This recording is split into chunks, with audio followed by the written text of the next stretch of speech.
Welcome to the Life Is podcast, where creativity, culture, mindset, and intentional living come together through real conversation. I'm your host, Coy Brown. Each week, I sit down with entrepreneurs, artists, athletes, travelers, and visionaries who didn't stumble into a life they love, they built it. We go deep into how they think, how they reconstructed themselves, and what became possible on the other side. This is not just about what people have accomplished. It's about the internal work that made it sustainable. Because when you build from the inside out, life expands. Let's get into it. This week, I'm sitting down with someone who found his voice at a funeral. David Gibson grew up in the Pike area of Indianapolis. Not the best student, not the most polished kid in the room. He made his way to IUPUI in the Kelley School of Business, graduating in 5 years.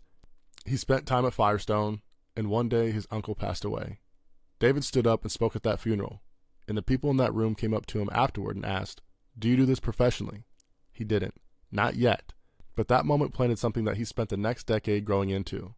When Firestone let him go in October 2013 after he spoke up in a meeting, what they actually did was remove the last obstacle between David and the work he was supposed to be doing. From a garage in Indianapolis with a camera and a conviction, he built Elevation as a Must, a personal growth platform that has taken him to stages across the country, to documentary series on small businesses that attracted Verizon as a sponsor, and now to a partnership with the city of Indianapolis itself. His message is simple and it's everything. Elevation is not optional. It's a must. Here's how he got there. All right, well, welcome and good afternoon, everyone. Welcome back to another episode of Life Is podcast, hosted by myself. And today we have another phenomenal lineup, another person to hop on the podcast with us to talk about their architecture, their internal coherence of how they got to where they're at, what they're doing now. And I want to give a warm welcome to David Gibson. David, for those who are listening, he's a speaker, an author, filmmaker, mindset coach, founder of Elevation is a Must. And David, man, it's a pleasure to have you on the show. How are you feeling today? Coy, man, first and foremost, I'm excited. Yes, sir. Looking forward to this conversation and definitely feeling honored to be a part of your podcast, brother. Yes, sir, man. It's great to have you. I'm grateful to have you, man. Because for those who are listening, disclaimer: I know David outside of here, and David is just a jewel of wisdom. Just super committed, super serial entrepreneur, and just very gifted at what he does. So I always appreciate his knowledge and expertise. So I'm excited to get into it today. But with that being said, David, sure. man, if you can, for everyone just listening, can you tell people who David Gibson is, where you started, what Elevation is a Must is, and what brought you up to this point? Man, that's a packed question, brother. A lot of moving parts, man. In essence, man, if I was to sum it up on the work that I do, I'm in the business of building leaders. Yes. I'm in the business of empowering individuals to step boldly into their personal power Mm-hmm. so that they can live out their God-given purpose and achieve the things that they want to experience in their life. I'm a storyteller, whether it's telling stories on stages or telling stories visually through particular film projects that my team and we produce. But ultimately, in the work that I do, my focus has always been to help leaders think with more clarity, Mm-hmm. lead with more confidence, and ultimately staying consistent with the actions that align them with the goals that they're aiming to experience in life. And as you know, there's a lot of moving parts Yes. Yeah. within those particular objectives, but nonetheless, I'm coming to empower leaders. Yes, sir, man. I love it. I think the big thing there, man, is clarity and consistency, right? Yeah. For leaders who want to get to the life they want to get to, is tap into that clarity. You ever notice how sometimes you know exactly what you want to do, where you want to go, but something inside keeps pulling you back? It's not strategy. It's not effort. It's not even fear. It's the patterns running underneath everything. The beliefs you didn't choose, the loops you inherited, the internal static between who you are and who you're becoming. I created something for that. It's called the Coherence Diagnostic, a free assessment designed to show you exactly where those patterns are and what's possible when you shift them. Whether you're an athlete chasing flow or an entrepreneur building from vision, this diagnostic reveals the subconscious filters shaping your decisions, your confidence, your next move. It's free, it's deep, and it's in the show notes. Take it, see your patterns, and let's talk about what comes next. Because life is art in motion, and you deserve to create from coherence, not chaos. Well, I'm appreciative for the warm welcome there for us. As we kind of move forward here, I want to kind of dive in, right? Because I want to go kind of unpack your story, really kind of taking us back to high school, right? To kind of the origin from Pike and even to the Kelly School of Business, which we'll get to, and kind of really how you Yeah, found your way into who we know you as today. So if you can't take yeah. us back, kind of growing up back to Pike, right? And I know we said offline that you mentioned in school you weren't always the best student, but what was school actually like for you? Maybe what were you drawn to or good at that the classroom maybe wasn't measuring at that point in time? I was good with my hands, man. I was very mechanical. Mm, My mother would always talk about how I would break things apart and then put them back together, right. right? Whether it Yeah. was, the fan in the room or, Yep. a clock or, some piece of technology. I was always tearing things down. But to your point, no, I wasn't the best student in high school. Simply because, I didn't necessarily value education in that Hmm. stage of my life, right? And, you know, I frequently speak at a lot of colleges and universities, and one thing that I really emphasize is like the switch in your mindset and mentality as a student. Like when you start to really value your education, you approach it differently. Hmm. You lead with a different sense of urgency and intentionality when you truly understand that what you're investing in the right now can pay dividends in your future. But of course, as a 17, 18-year-old kid, I didn't Right. necessarily have that level of thinking. So I graduated from Pike High School, didn't necessarily have the best GPA. And I can recall, with this vision, so to speak, of getting a 4-year degree because my parents practically beat it into me. Like, you're going to be somebody, you're going to do Exactly. something with your life, right? Yeah. And Yeah. ultimately, as we grew up, right, getting a 4-year degree, going to a college and, graduating was the game plan, right? That's what Standard. we assumed in so many ways was really the pathway to success. So ultimately, I started to submit applications to different universities and colleges, and letter after letter, I got rejected. Right. And of Mhm. course, man, like at a young age, right, when your confidence isn't necessarily built, you haven't built the infrastructure of your self esteem, that can take a toll on your mindset and your attitude about yourself. Right. But make a very long story short, got accepted into Ivy Tech Community College and started taking my general classes because IUPUI, which is now IU Indianapolis, sent me a letter and said, "Hey, we want to give you an opportunity, but we don't believe you can handle college courses." Right? I'm paraphrasing, right? But this is the way I interpreted it.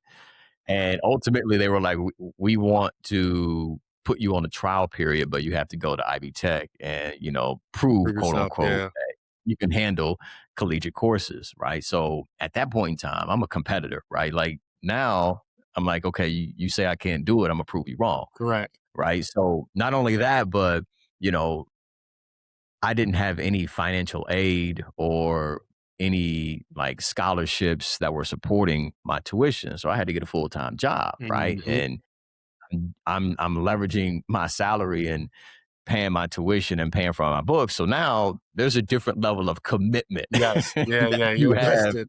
with your own personal education because you're personally invested into this. So in my mind, I'm like, okay, you told me I can't do it. I'm gonna prove you wrong. But at the same time, your boy ain't throwing no money away. Right. Right. So again, making a very long story short,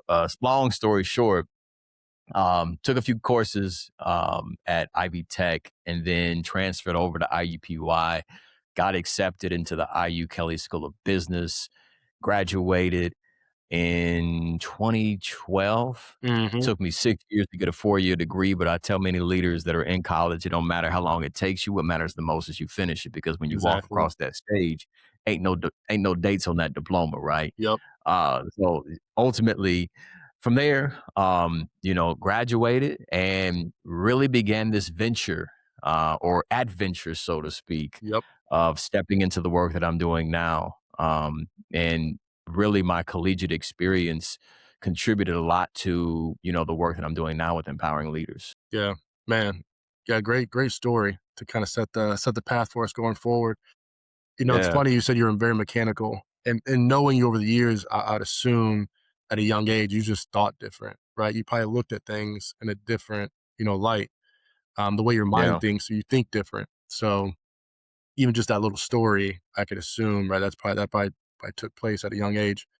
Speaking, Yeah, I mean, I was very observant, Coy. yeah, I grew up very quiet and reserved, and we'll probably get to that later on in this conversation where, you know, that began to work against me, mm, in so many ways. Where, because I was quiet and reserved and disconnected, hmm, I wasn't building meaningful relationships and didn't feel a sense of connection. So, you know, I was struggling internally. yeah, And this began to take a toll mentally and psychologically and emotionally with me. But to your point, yes, I was very observant, man. I was a people watcher, you know what I mean? And really just observe people and, how they approach things, how they lived, how they communicated. hmm, And, hindsight's 2020, man. Like looking at the work that I do now, I see how really developing that characteristic, right? And that personal trait within myself is really influencing how I interact with leaders today, right? mm, Where I'm able to see things that other people can't see in themselves, right? right, I'm able to right, hear things that they've grown so accustomed to repeating to themselves that really are indications of limiting beliefs, right? Or fears and insecurities that are rising to the surface of their consciousness. And I owe that to, again, a season in my life where I was very quiet and reserved and just very observant. yeah, yeah, absolutely. Was there a moment maybe in school, kind of going back here again? Was there a moment in school, maybe specifically, where you realized maybe the conventional path was not built, for the way your mind actually works, right? Or you know, trying to find a different, I wouldn't say it was a specific moment. yeah, I would say it was a progressive realization, it's a good way to right? look at it, yeah. Where even like in high school, transitioning into college, like so many students, you're just trying to figure out like, what's my Mhm, path? What do I want to do? yeah, Right. And nothing really clicked for me as it related to like stepping into particular spaces, mhm, like corporate spaces. Now, granted, I was working for a corporation as I was going through college. But deep down on the inside, I knew like, man, this really isn't for me, right? mhm, Like I didn't know what it was that really I wanted to do. You know, over extended period of time, it began to reveal itself. But to answer your question, it wasn't a specific moment. It was more so something that I began to realize as I was just interacting, observing, and just living my life. I'm like, hold on, man. Like, there's got to be something different. There's got to be something more intriguing. There's got to be something more fulfilling that I can experience, but I don't know what it is. yeah. Yeah, it's, just like a natural progression of just, massaging this thing out, like, it's there, maybe can't identify it, uh, Yeah. and you're just as you're maturing, trying to figure out what is this identity and kinda place a label on it. Yeah, I think that happens for a lot of people, myself included. It's like figuring out, like, to what you said, corporate, that may not be the route you wanna go, but through those years, you're trying to just figure out, where do you fit in, right? Where am I best suited with my skill set? I think that's the goal there. Speaking of IU and obviously, Kelly School of Business, you said you obviously graduated in 6 years. For a lot of people, as you talk probably to a lot of leaders, it takes a lot of persistence, right, to keep going, Yeah. Yeah. to not give up, right, after that 4-year kinda quote unquote mark. Um, and, being someone who described yourself as like, "Hey, I wasn't the best student, but I still committed to it." Could you kinda identify or maybe share for those who are listening, maybe what changed from, like, Pike to then actually graduating from Kelly School of Business? Was there a shift there? Well, like I mentioned, I was paying out of my pocket. So that was a huge change in my mindset. You know what I mean? Yeah, yeah. But really, man, as I begin to grow and mature and even interacting with my peers on campus and building relationships, right? That's a huge value point, man, when it comes to any college or university, man, is the network that you can build, right? And the relationships that can be created because, you're on campus, whether it's relationships with students, Mhm. relationships with professors, or people that they connect you with that kind of assist you on your career path. But as I'm having these different conversations, right, I'm being exposed to new opportunities, Right. right? I'm being exposed to greater possibilities. And, I tell many leaders that your level of success is largely dependent upon your level of exposure. We all know that if you can't see it, then you can't be it, right? Correct. But once your mind gets exposed to something bigger and greater than what is what is familiar with, it will never be comfortable going back to what used to be. Mm, You know what I mean? Where you see something that's possible and you're like, hold on, they doing it like that out yeah, here, yeah, right? Hold on, they living like that, right? They're able to, exposed. land this type of job, or they're able to have this type of impact, or create this type of lifestyle for themselves. And it's like now your mind begins to open up with greater ideas, greater possibilities, and you start desiring more, right? So that was like a natural transition for me as I'm, interacting with my peers on campus. But then, as I begin to buckle down and really begin to do deeper research, when I got the vision of doing the work that I'm doing now, I'm like, man, hold on. Maybe this is possible for me. And that's when everything shifted, right? Yes. It took some time for me to realize that, yeah, I can become an entrepreneur. I can become a professional speaker. I can impact people in a mighty way. I can, empower leaders to ultimately become the best version of themselves. But once the seed was planted, that's when the shift began to Yeah. process and take place. Take off from there. Yeah. Yeah. I'm just curious too, David. Like, was there anything that changed? Maybe something you believed about yourself after the fact. So, from when you started to when you finished, was it like belief change? Like, oh, I can do this. Like, I'm actually capable, of actually, completing this or actually getting to this level. Was there anything that, from belief level? When you're speaking of like graduating from Yeah. Like, college, what did you believe about yeah, yourself? By the time you graduated, that you didn't believe when you started. yeah. I mean, that was a huge boost in my personal confidence, Yeah. right? Absolutely. Because granted, for more context, man, first generation college graduate in my family. I graduated debt free. I paid it all out of pocket. Mm, good for you. Um, so doing that was like, man, when you really apply yourself, That's when it. you really lock in, when you really commit to something, even though it may be hard, on a subconscious level, you start to develop this mentality that, man, you can do hard things, right? Mhm. Even though it may be challenging, just because it's difficult doesn't mean it's impossible.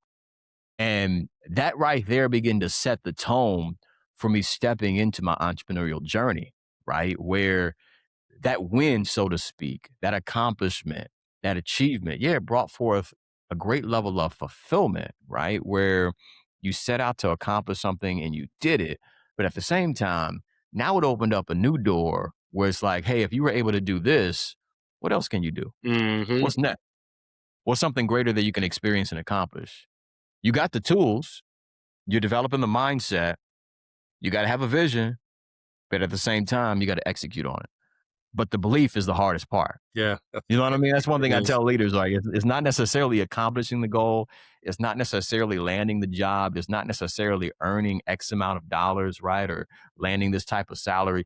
The hardest part is buying into that this is possible for you.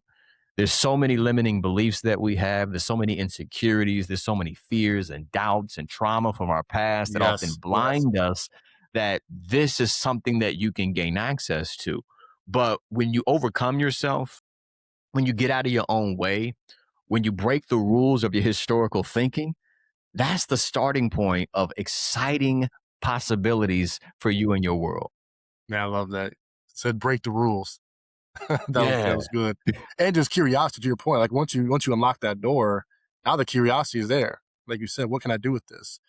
And then now that I Yeah. apply myself, to your point, now I need to execute, right? That's the thing. Now I can execute, be consistent, and continue to hold this belief that hey, I can do this. Right? I'm capable. I know you're going to ask the next question, but I want to say this, man, because Yeah, go maybe ahead. listeners that are tuning in right now can benefit from this particular concept that's kind of rolling through my mind right now. When you use that term curiosity, Hmm. I think as leaders, man, young professionals, as entrepreneurs, as, success warriors, whatever you want to define yourself to be, I think that's a lost art for so many of us, leading with curiosity, right?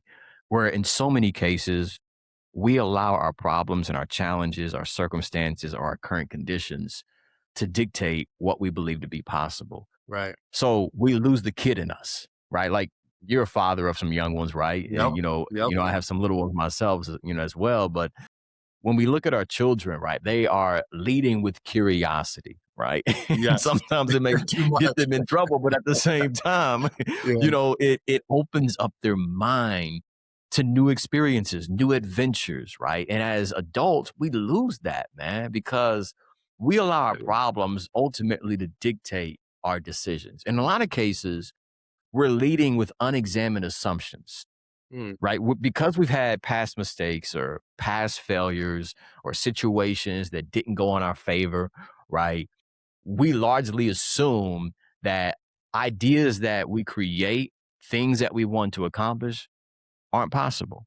Mhm. So instead of exploring them, instead of being curious about them, we shut them down. And then we wonder why this year looks like 2024, why every month seems to repeat the same pattern, why we feel stuck and not making any progress, or we're not doing the things that bring forth fulfillment. It's because you're not leading with curiosity. And what I mentioned earlier was you've got to break the rules of your historical thinking, Yes, sir. because we all have rules in our mind. You've got to step outside of your conditioned way of looking at life and adjust your perspective for new possibilities and new experiences. Yeah. Lead with curiosity. That's right. Look, I told people, those who are listening, I told you, David is a treasure of wisdom. And like I said, I knew he was going to have something great, and he still has as we continue forward. But yeah, no, David, as you speak, man, obviously I've known you, and I think this analogy in my head is like peeking past the door, right? Don't assume, to Mhm. what you kind of just alluded to. Don't assume, past experiences means correlation or identical results today. Yeah. Things can be different, and if you hold this kind of set in stone mold of identity and mental belief, right, you're going to be in the same spot. So we have to break that rules, break the stone metaphorically. What's behind here? What can I get curious about? Because that's when your mind starts to brainstorm. You start to dive into different neural pathways in your mind, and that's where possibility comes. That's where great things happen. So man, I love the thread, the story that you can paint, um, and then drive the message home. With some reality there. As we do move forward here, David, speaking before we get to what happened after 2013, what were you doing? You mentioned you were working at a corporation. For those who are not aware, you were at Firestone. What was that season of life actually like at that time when you were there? And, what were you building toward, or what was quietly building inside you at that same time before you left? Man, that was a season of development, Coy. Yeah. Like, granted, man, like I mentioned, man, going through college, undergrad, Mm-hmm. I was working there, right? I started off, man, speaking of like mechanics. So it was a mechanic shop, right? Started off in the car service portion of it. And ultimately, man, just using my hands, because I always love working on cars, right? And as I'm using my hands, man, just trying to figure things out, still taking classes, right? So literally I had no social life, man. Like I'm working full time. I am a full time student at the same time. One thing that we didn't discuss is I was a full time competitive boxer as well. Yeah. So I competed with USA Boxing. So again, I really had no social life, man. I was locked in and really just building that discipline, right? But what I'm saying with this story is, as I was working in the shop, I remember one particular incident, right? Or experience, so to speak, where we had a team meeting. We have my manager, all of the sales team, we have the service, technicians, and everybody that's within this particular space. Mm-hmm. We're all having a meeting talking about how we can improve customer experiences, ultimately to increase the bottom line, right? And I remember my manager pointing at me like, David, what do you think about, what we're doing? I just shared what was on my mind. I just provided some insight from my perspective and didn't think anything of it, right? Right. Right. So at the end of this meeting, right, we wrap everything up, and my manager's name was Clarence Moreland. And Clarence was the type of person, Coy, where you really didn't know what you were going to get from him, right? Like in one moment, he would provide you with some profound wisdom, right? That really made you think. Right, right. But in another moment, man, he was a huge jokester and he would crack a joke and have you rolling or Mhm. he'd embarrass you in some cases. I remember one time, man, he said, Mr. Gibson, man, you so skinny. When you turn sideways, you disappear. I'm like, come on, man. I'm like, come on, bruh. So in this moment in the meeting, right, he's just staring at me, right? And I didn't know what to expect. Yeah, So he starts walking closer to me. And he says, Mr. Gibson. I'm like, yeah, what's up, Clarence? yeah. He's like, where you going, man? I'm like, man, I'm probably about to head to the gym, right? You think I'm too skinny, right? I need to Yeah, put some yeah, muscle on. exactly. No, no, no. I'm asking you you know what time it is? I'm like, well, Clarence is like 7:15. He's like, no, you really ain't hearing what I'm saying. And then what he said, Coy, really resonated with me, man. And it stuck with me to this day. He said, Gibson, it's time for you to stop sleeping on your potential. Mm, He said, I'm asking you, where are you going with your life, man? He said, I hear you in this meeting, right? And you share your words, you shared your perspective. He said, no disrespect to them, but you're bigger than this. yeah. You're greater than this. And you're putting limits on yourself. You got to stop sleeping on your potential. And it was in that moment, Coy, where like it started to register. Like sometimes you have to borrow somebody else's belief in you until your belief begins to kick in. Mm, yeah, You know what I absolutely. mean? Yeah, yeah. What Clarence demonstrating was that, David, I believe in you, Mhm. but nothing is going to be accomplished until you believe in yourself. And at that point in time, that's really where my mind began to open up to something different, right? Yeah. Because again, I was just going through the motions. Now, granted, deep down on the inside, I knew I wasn't using my gifts, my talents, or tapping into my full potential. But at the end of the week, brother, I was getting this thing that we call a paycheck. You know what I mean? So I was comfortable. You know what I'm saying?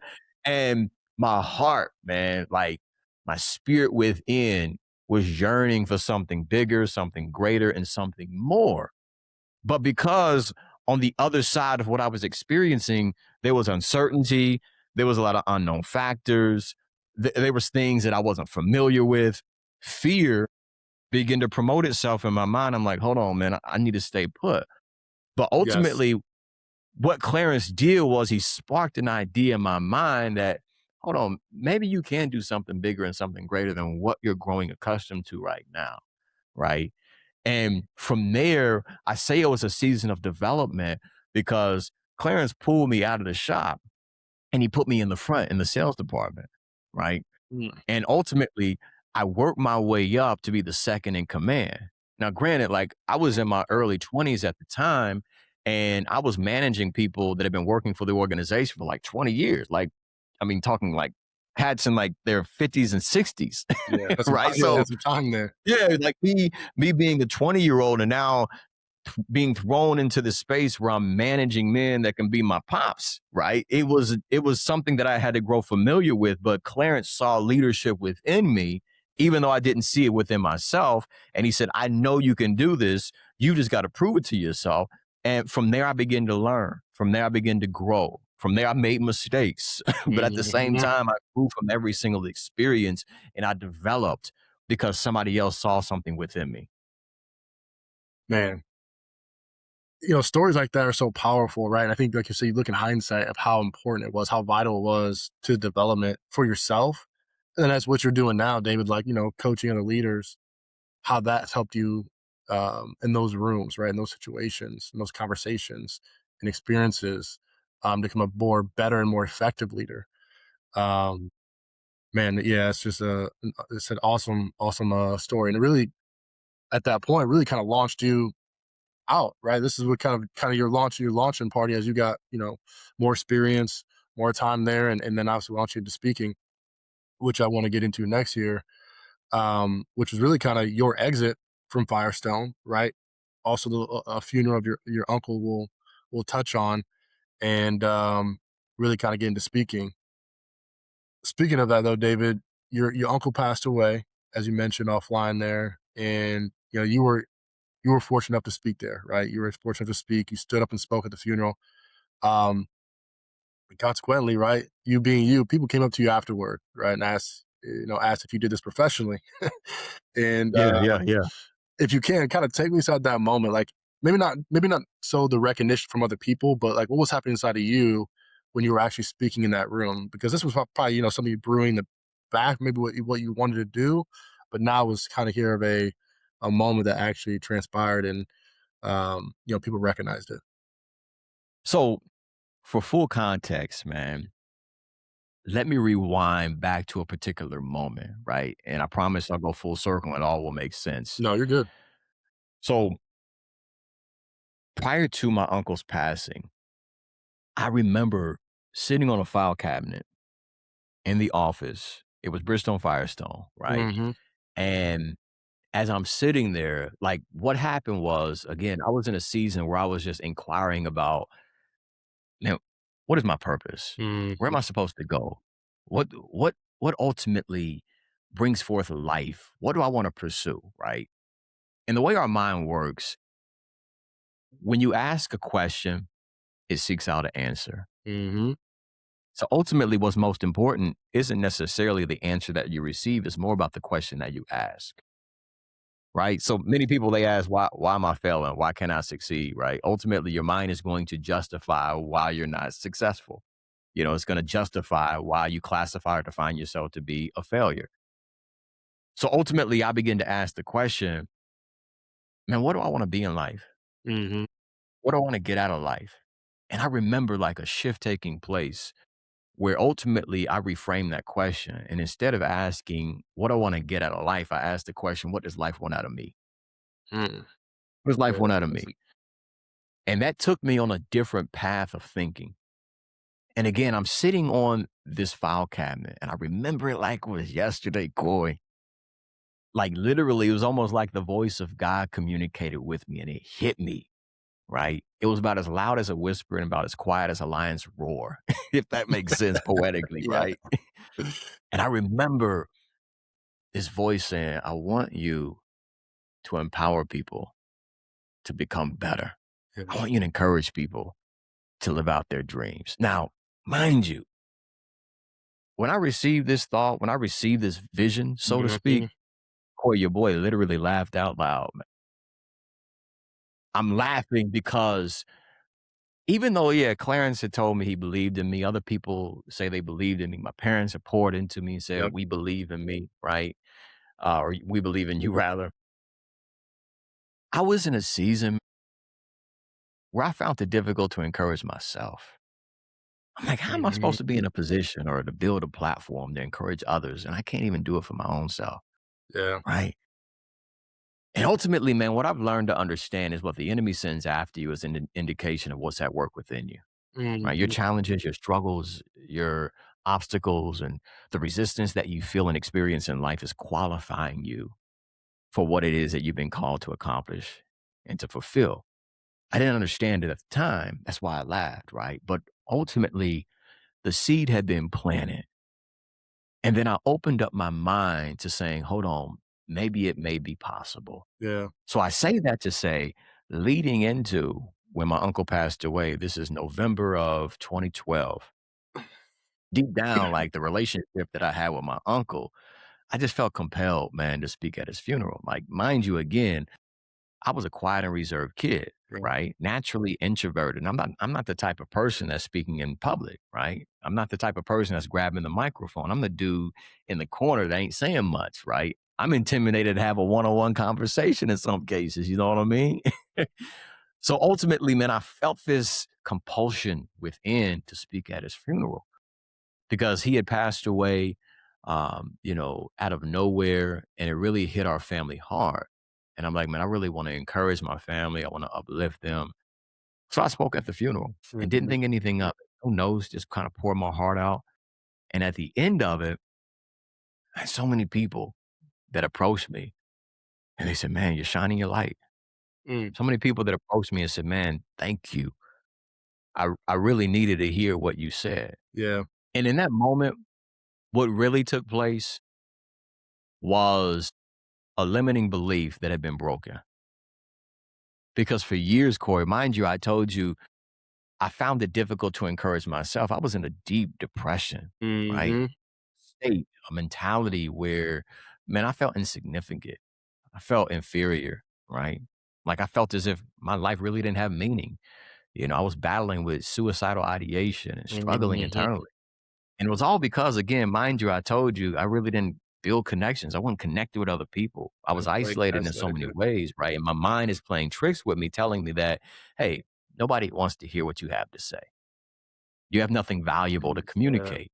So in that moment, me opening up my mouth and expressing something that's coming from the heart and people are benefiting from it, that broke that limiting belief for me, Yeah, right? that's huge. And again, I had received the vision of me stepping into this work of empowering leaders and speaking.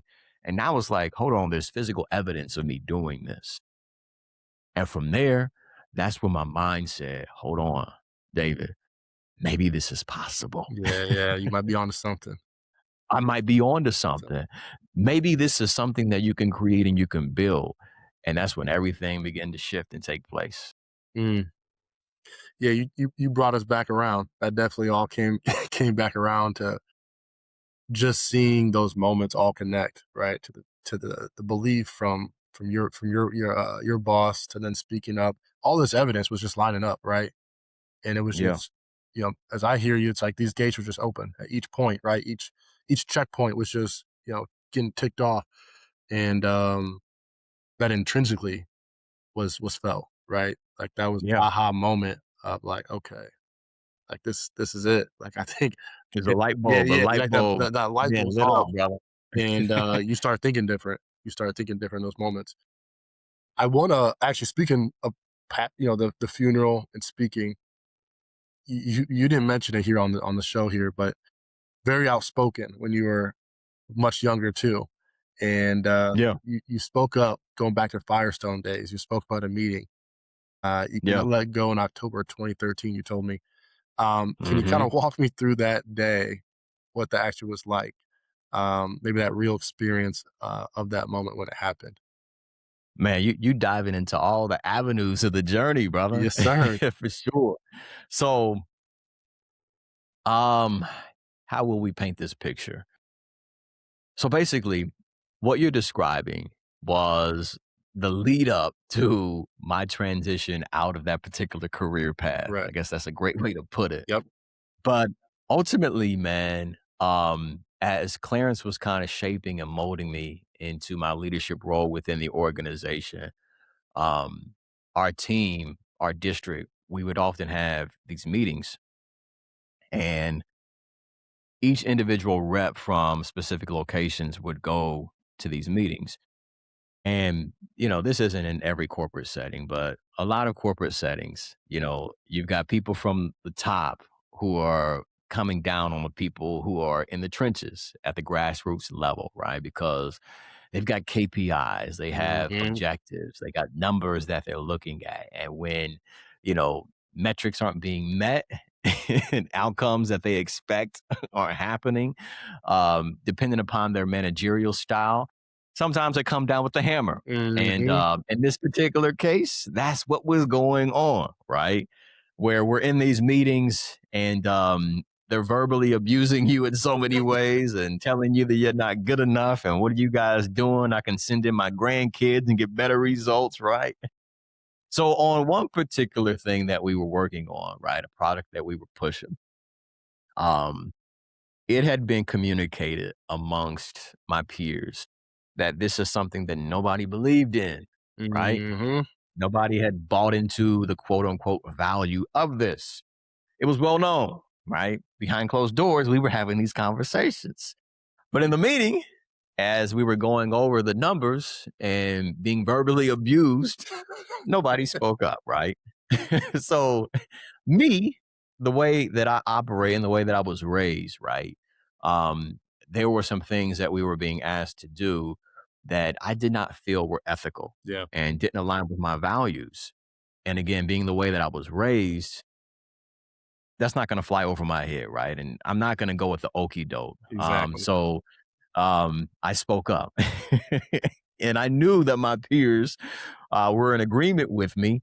But when I spoke up in the meeting, our DM at the time, he asked the question, "Well, okay, is that how everybody else feels in this room?" And I'm just knowing that everybody in the room is gonna support your boy. I'm like, yeah, man, we finally gonna have this conversation. Yes, Let's, yeah, get the elephant that's in the room and expose it, right?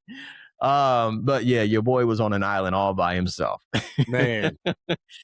All by myself. And like I mentioned, I think we had this conversation before, and I literally felt like Denzel in Training Day, and I'm looking around like, y'all, I'm like, y'all gonna do this to me?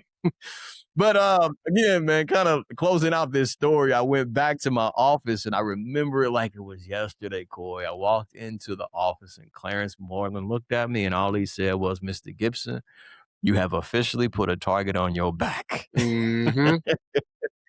That was maybe like, man, it was like June, July of 2013. Fast forward to October 3rd of 2013. I remember the exact date. Got called into the district office. They sat me down, had a feeling what was coming up, Yeah. man. They were giving out some promotions and doing some shifts within the company. And I sat down in this meeting and the DM looked at me and said, Mr. Gibson, we no longer need you. We're doing some corporate downsizing and we have to lay off some of our staff and some Hmm. members of our team. And you've been selected. Now, granted, man, I had worked for this organization close to about 8 years. So, yeah. Never used a sick day, never used a personal day. The day after my uncle had passed, Corey, I came in voluntarily just to clear my head. Hmm. And when I tell leaders that, I don't say that to toot my horn by any means. No, I say that to say that sometimes you can be doing everything right, but be in the wrong place. You know what I mean? Like sometimes you can cross all your T's, dot all of your I's, you can check every single box, and it's not enough because you're not in the right environment. I knew what I was supposed to be doing. I knew that this really wasn't a position that I wanted to be in. I knew this wasn't a career path that was for me. Right. But again, it's comfortable. I had been given the vision to step boldly into entrepreneurship, to impact leaders, to become a speaker. But there was a lot of uncertainty. There was a lot of unknown factors. There were some things I wasn't familiar with, many questions that I had no answers for. But I'm a firm believer, man, that the way God operates, man, sometimes when he gives you a vision and you don't act on it, he's going to move life in a way that's going to force you to act. So he had to kick me out of the nest just to demonstrate that I have wings. But it was my responsibility to learn how to use those wings, Hmm. to leverage my capabilities, to develop myself, to improve, to put myself out there, and to build what it is that he poured into me. Right. So that began my journey of empowering leaders and impacting individuals to grow mentally, emotionally, psychologically, and to align their behavior patterns with what they desire out of life. I didn't have any, I didn't have, I didn't know what I didn't know Yeah. Yep. is ultimately what I'm aiming to say. And I'm a firm believer that had I known what I was going to experience, I would have never made that move. But the way that life works, man, life unfolds in a way that's going to again qualify you for where you're called to be. And you just got to trust the process. From there, man, I hit the ground running, right? I gave myself an hour to feel sorry for myself, to be upset, but then I started to look at it. I'm like, man, hold on, man. This wasn't something that you really wanted. Now Exactly. you're in a position to invest your time to build this vision that you've been given, right? So from there, man, just started developing myself, building my reputation, improving my craft and my skill set as a communicator, and building meaningful relationships and figuring out my value proposition as a business owner and the value that I'm bringing into spaces and events and organizations, and really refining that. And again, I'm making a very long story short because this didn't happen overnight. Um, this process There's a lot of mistakes that I've made, a lot of challenges that I've experienced, but through it all, it has all qualified me to be in the position that I'm currently in. And ultimately, I know the Mhm. position I'm currently in is qualifying me for even greater. Yeah, yeah, yeah. When you say qualify, absolutely, all those experiences. I'm just curious too, on a side, kind of a side question here, like alongside the fear, because I'm sure there's a little bit of fear when you got let go. A lot of fear, Was there a sense of not a like, little. was there a sense of like relief, right? Because it's like, Absolutely. you didn't want to be there. Granted, we're comfortable, right? We're getting the paycheck, paying the bills, but along the fear, was there this like a sense of like, all right, let's do this. It was a mixture of emotions, man, and for anybody that can relate to being laid off, the myriad of feelings and emotions that you experience, right? Hmm. Where it's, you know, there's sadness, there's grief, there's uncertainty, there's anxiety, there's fear. For me, there was a sense of excitement, right? Because now you're stepping into something new, as well as there was a sense of it's not an emotion, but more so an approach that I had to take where you got to buckle down. Like Yeah. there's now a new level of discipline that's required of you. You know what I mean? Like because you're stepping away from the money and time exchange, Yep. right? And you're transitioning into the value in money exchange. Right. And to create value, there's a certain level of investment that needs to take place, right? You're investing in yourself, you're investing in your idea. And in order to invest in something, and I'm talking about on a deep level, it's going to require some sacrifices. It's going to require a Hmm. deep level of dedication and commitment. It's going to require intentionality and consistency. So being let go, I understood. I'm like, okay, in one mind, I'm like, man, I got all this free time. But at the same time, it's like, man, you've got to be Yeah, you gotta. you got to be intentional with your time and you got to be able to lock in. Ultimately, now you got to get a check for yourself, right? You got to figure out how you can get some income coming in, right, to live indoors and eat. You Yeah, know what exactly. I mean? I was single at the time. I didn't have a family, and just ultimately like building it, man. So I was in a position to step into that courageously. Everybody's position is different, everybody's circumstances are different, but I was blessed to be able to be in a position where I can take that risk. It was Mhm. calculated. Yeah, don't get me wrong, it was calculated, but anytime you're taking a risk, there's no guarantees. Absolutely. So it was up to me to navigate those emotions, right, and master them in the moment where I understood that you ain't got time to feel sorry for yourself. You got to hit the ground running, right? Don't get too excited about holding this title of being an entrepreneur. It's one thing to have the title, but it's another thing to actually live it. Live You it, you got to yeah, get busy. embody it. Yeah, yeah, exactly. And I wanna highlight too, David, because I think one of the things you said was so key is going from time to money or exchanging time for money, now having Yeah, value in money. So those who are yeah, listening, right, or the, listeners, I think no matter if you're an entrepreneur or not, I think that's probably the hardest shift yeah, as an entrepreneur or whatever you wanna label as, making that shift internally and then sticking to it. yeah, Because we have been, taught to go to school, you trade time for money, so I just wanted to highlight that that's a huge shift, a jump when you yeah. start that journey. Yes, there's an old story, man, that a mentor shared with me, and I'll share this briefly, but I think the listeners can get a lot of value out of it. Where there was a business owner who was running this factory, and this factory, everything just shut down.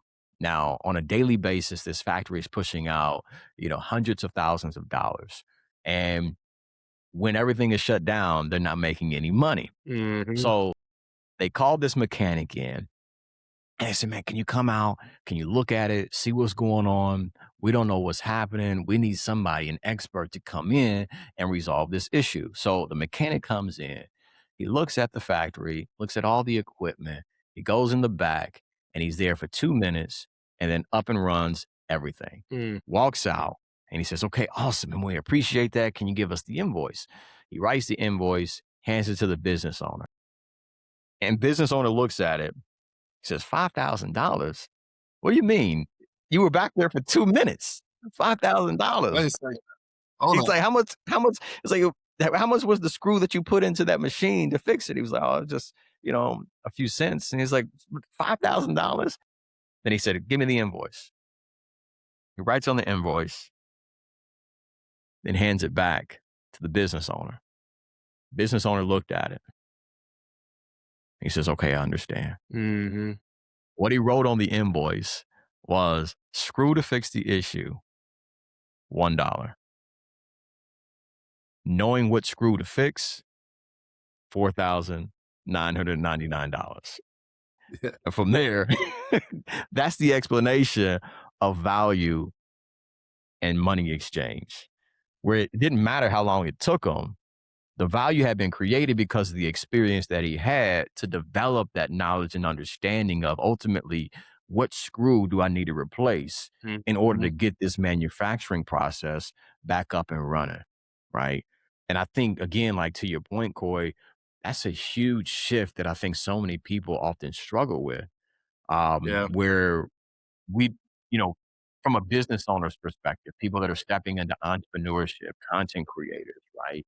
Where it's hard to grasp, okay, the value that you actually bring. So in some cases, Mm-hmm. we're undercutting ourselves, right? We're not necessarily asking our true worth because we really don't see the value in the work that we're doing, right? And that's a mental shift that has to take place where you begin to gain a deeper understanding of, hey, even though it doesn't take me 5 or 8 hours to get this specific job done, the value that I come to offer, it pays dividends in the future for Exactly. the clients or the customers that I'm serving, right?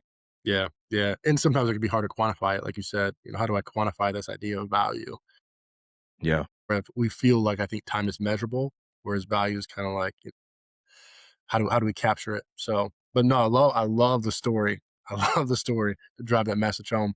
Speaking of tapping into like this idea of like I'm actually an entrepreneur. I'm creating these things. I'm putting in the work. Right to your point, you live Firestone and actually putting the work in the behind the scenes. Right, you actually kind of bridge that gap after being laid off. Right, freelance, you did some website development, video projects Yeah. while you built this platform that we're going to get to, which is what you're doing now. And obviously, for most people, that's the unglamorous thing I think people miss, that we Yeah. don't see on these, highlight reels of Instagram or what have you on YouTube. What did that kind of season kind of teach you, David, about like patience and process before you actually got to where? Man, it's all a matter of being resourceful, man. Yeah. Like what you were mentioning was as I'm building my own brand, as I am establishing the infrastructure of my business, Hmm. I didn't have the funds to outsource, right? So I'm figuring things out on my own, right? As it relates to website design, setting up videos, microphones, and things Yeah. of that nature, right? I'm developing this skill set and gaining a deeper understanding of how to execute on different ideas.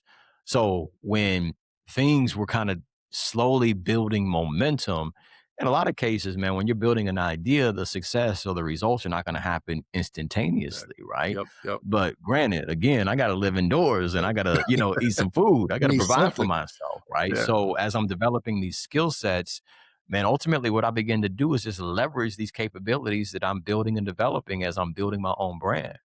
You mentioned website design. Like as I built my website, I became, creative with it, developed that skill set.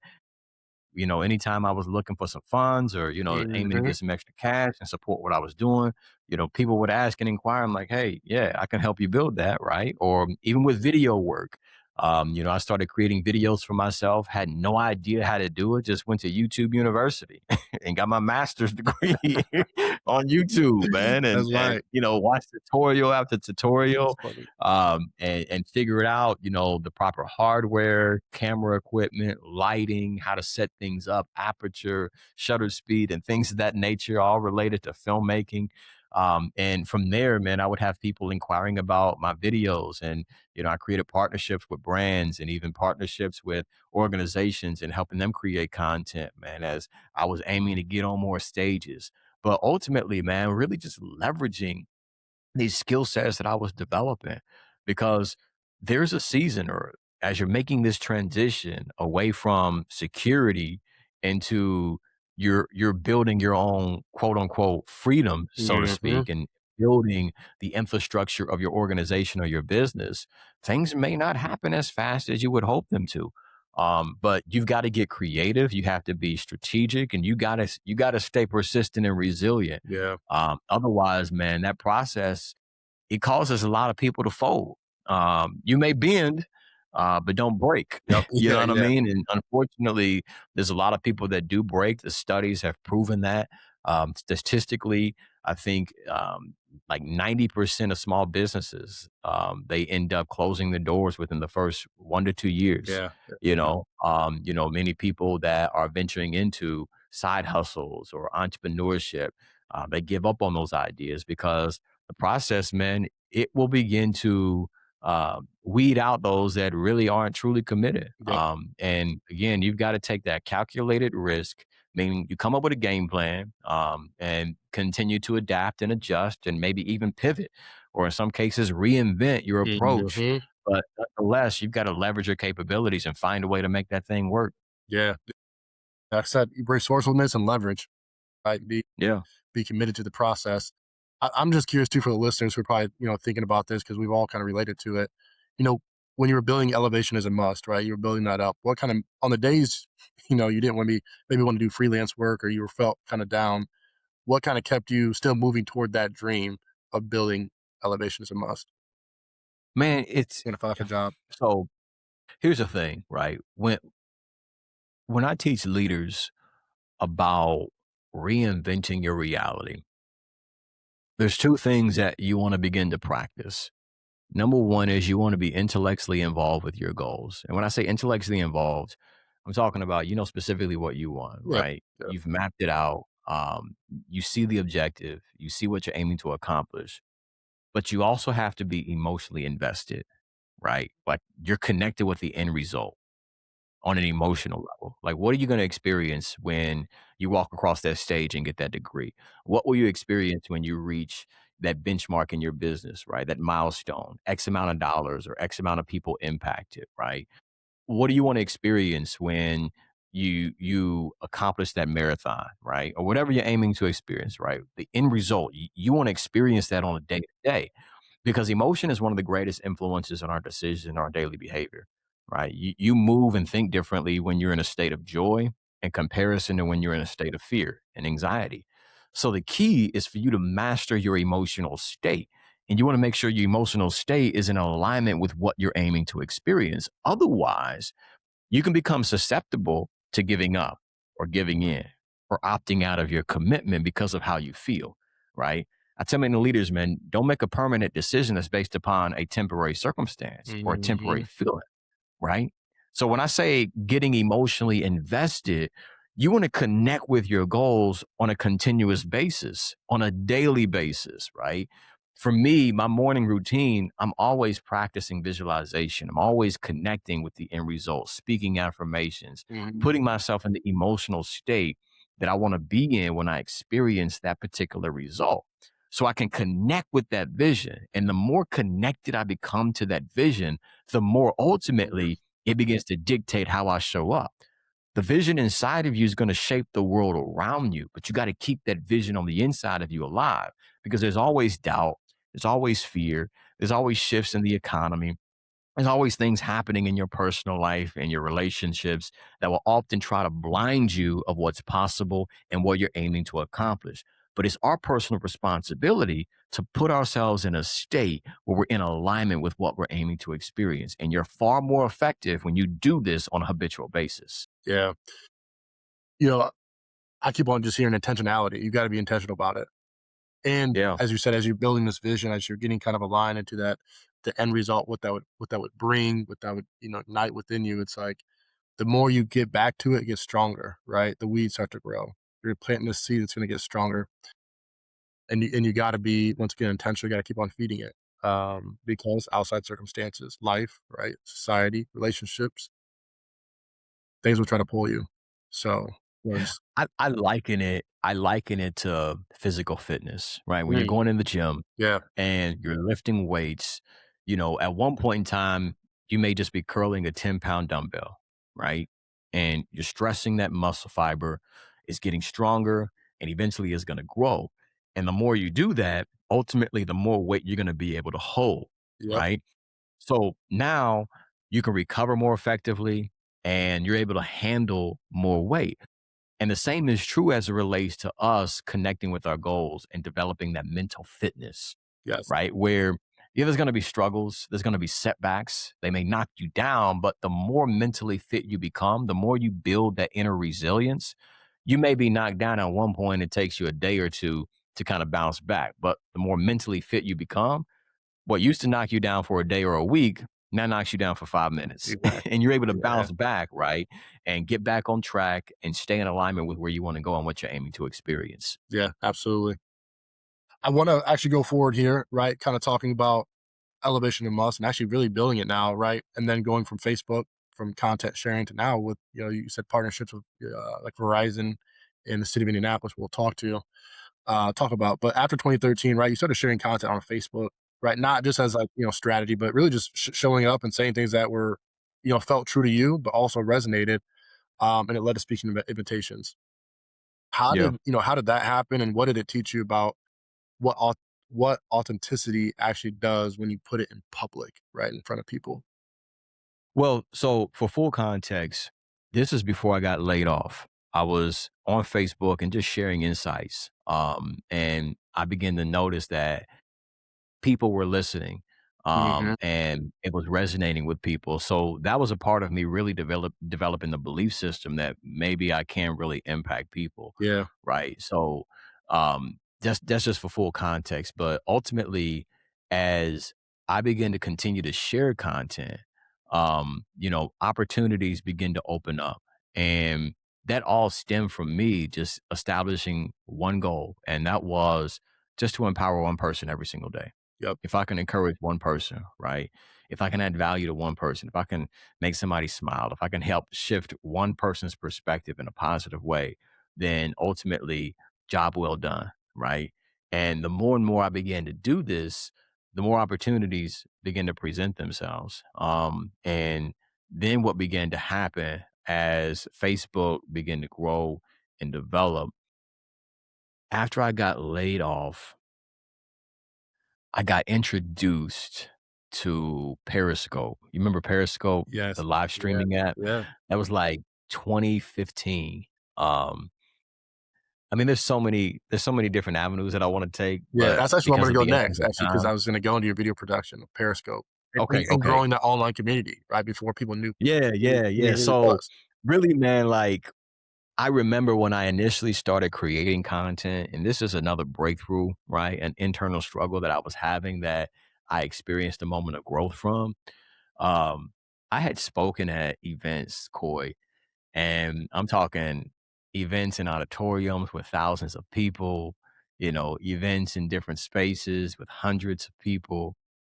There was something about standing in front of that camera, man, and trying to express myself, man. I remember my wife and I, we had this condo at the time, and I convinced her to be able to turn our garage into a video studio. And she's like, "What do you mean?" I'm like, yeah. I'm like, "Baby, just Just trust me. I got it. I got it. Yeah, just trust me. Trust the process, right?" Oh, I remember, man, ordering some equipment on Amazon because again, I'm on YouTube University, figuring out what works, what doesn't work, what I need and what I don't need, and ordered this like cheap lighting equipment, set things up, had a backdrop, and I'm like, I'm gonna start my YouTube channel. Yeah. And I remember, man, standing in front of that camera, Coy, and bruh, like it would take me 5 hours, man, to record a 3-minute video. Like Hey, because I'm sitting here talking and I'm stumbling over my words. right. I'm like, hold on, am I supposed to stand this way? Okay. Yeah, Did I posture. did I use correct grammar? Right? Like in the back of my mind, I'm overwhelmed by what other people are gonna think when they see this. Mhm. You know what I'm saying? Yeah. Yeah. And what I began to realize is this, bro.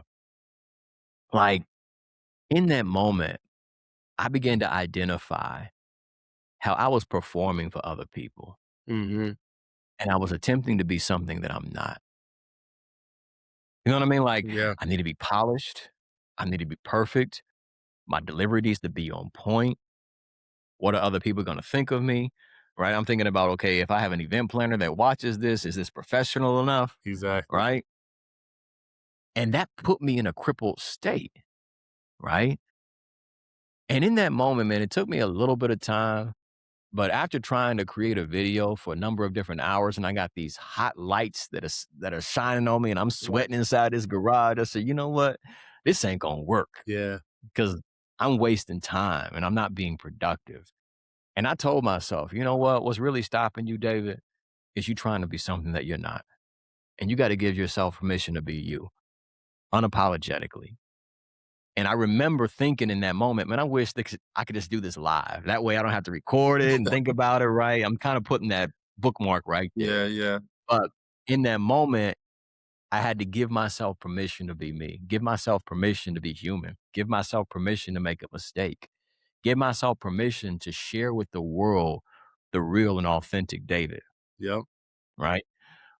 That's the growth moment from that. But again, pulling out that bookmark, when I had that thought, I wish that I can just do this live. I got introduced to Periscope. I think it was Darren, my brother, actually. He was like, hey, man, I need you to check out this app, man. I think you can benefit from it. I'm like, hold on, Yeah. you can go live Yeah. Yeah. directly on your phone? Yeah. So from there, I had the goal. Yeah, David, you want to encourage at least one person every single day. Now I have a tool where I could connect with people worldwide and Hmm. fulfill that goal. Like before, I was just focused on Facebook. I was focused on when I was working in Firestone and Bridgestone, interacting with clients and customers. You know, if I'm out in the grocery store, if I can just encourage one person, now I have access to technology that opens up the door to reach people in all walks of life, Hmm. all around the globe. And from there, I just went live every single day. And that really helped build like my platform, so to speak, because Periscope was a dynamic app, man. It was an app that was full of a creative community. And in real time, it was easy really just to get your content out there. Right. I remember, you know, when I first got active on there, you remember like that whistle sound, like when everybody would go live, like your phone's freak because Yeah. every time you went live, like algorithms weren't necessarily, you know, tailoring what people heard or what they No. saw.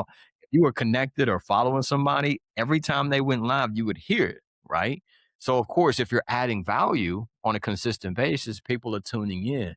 And it began to be integrated with Twitter, and you begin to share tweets of your broadcasts, and then people would, you know, connect with you. And from there, man, it just began to grow and develop. Yeah. I remember those early days too. I remember hopping on. This is when I was young. This is like 2015. I remember my first Yeah. sales job. I was listening to one through Periscope in the hotel, right? Uh, for those who may, not known David then, or maybe some that do if they're listening, it's you had it then. You were very intentional. You were very um, just tailored on point, right? And I love to your point, you said you just had to be you. I think for a lot of Yeah. people, even myself, right, you try to be perfect and you got to have this and got to have that, but it's like that's where, like you said, you cripple yourself, right? That's not authentic you. And people enjoy the real you. They're going to gravitate toward that. They can relate to that. Um, and that's more impactful. That's more real to be you. And yeah, it was just What I discovered, Coy, is that you don't inspire people by being perfect. no. You inspire people by demonstrating how you overcome your imperfections. Like, think about that for a moment. Like, we spend so Hmm. much time and energy ultimately trying to be perfect, but perfection is not something that anybody can obtain, right? But when we talk about how we overcame our imperfections, we demonstrate our humanness, right? And other people can connect with that, they can relate to that. And anytime you have connection, now insights Yep. and wisdom and empowerment can be transferred through that connection.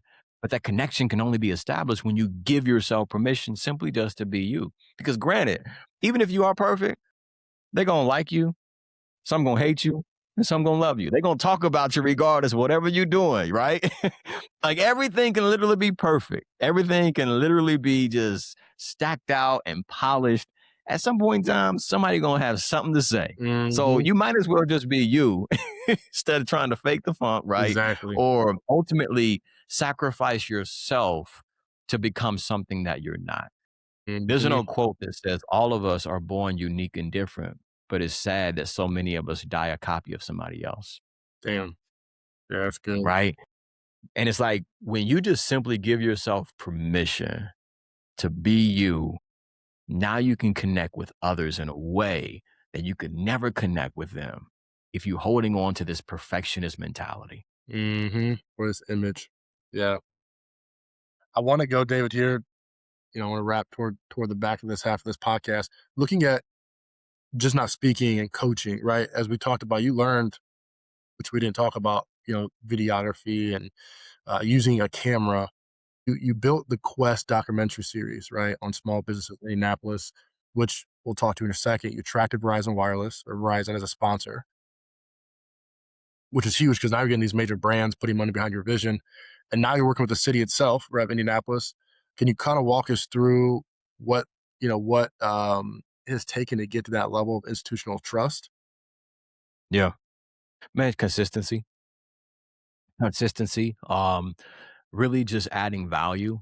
And ultimately we have to understand that when you're building a business, any any money that's earned ethically, emphasis on the word ethically, is a byproduct of value creation.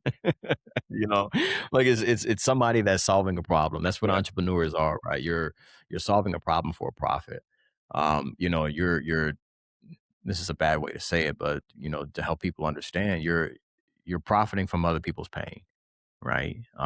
And ultimately, you know, when we look at the quest, I saw a need where one, now granted, this is during 2020 when the entire world was shut down, Mhm. and I was really just kind of reflecting and asking myself, how can I add more value?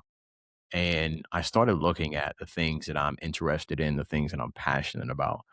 And I came up with three categories. Number one, of course, is empowering leaders. I love to add value to leaders and help them shift their perspective in a positive way to help them align with their God given purpose and the things that they desire for their life. Number two, I love storytelling. Mhm. I love telling stories because, again, stories are what connect with people, stories that help drive a message home. And then lastly, I love business, right? Marketing, branding. I love the dynamics of small business because when we look at our American economy, small businesses are what are driving our economy. And as you know, when the economy struggles, it's unfortunate, but Yeah. business owners in the small business sector are hit the hardest. Yep. Um, so as I'm looking at these pillars, I'm like, how can I combine all of these? And then I developed the series, The Quest, which is ultimately a video production that goes into small businesses. And number one, it helps amplify their stories. We want to get the message out to the community about what these amazing businesses are doing, right?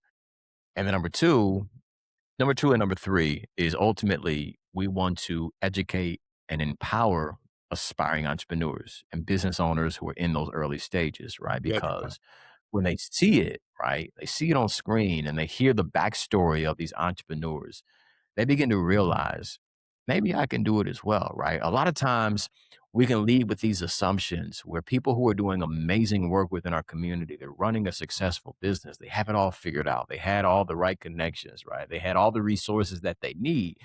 But what storytelling does is it opens up the curtain, right? And helps you see the journey that they have Yeah, taken, behind the the scenes. quest, hence the title of the franchise, right? Where you begin to realize that these are individuals that don't necessarily have it all figured out. They're making it up along the way. They don't have all the resources. They're learning how to become resourceful.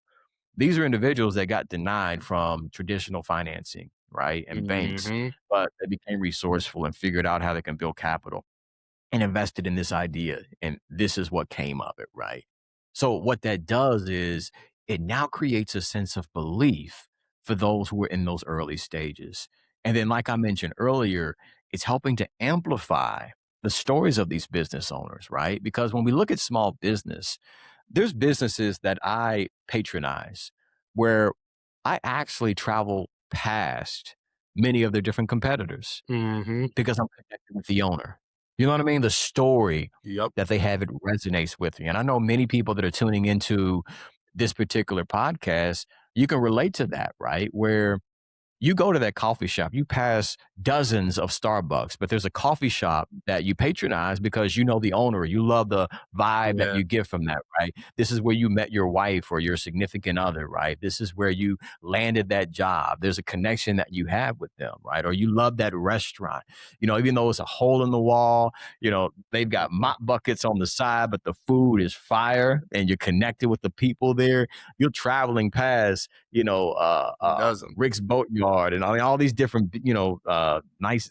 Rick's Boatyard is a small business as well, but that just came to mind. But I'm thinking of I don't shop at too many of them like Outback or Yeah, yeah, all these exactly. other different name brand, uh, you know, big restaurant names.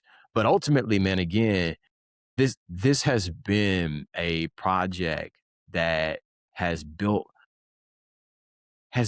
ultimately a movement, man, where we want to share these stories.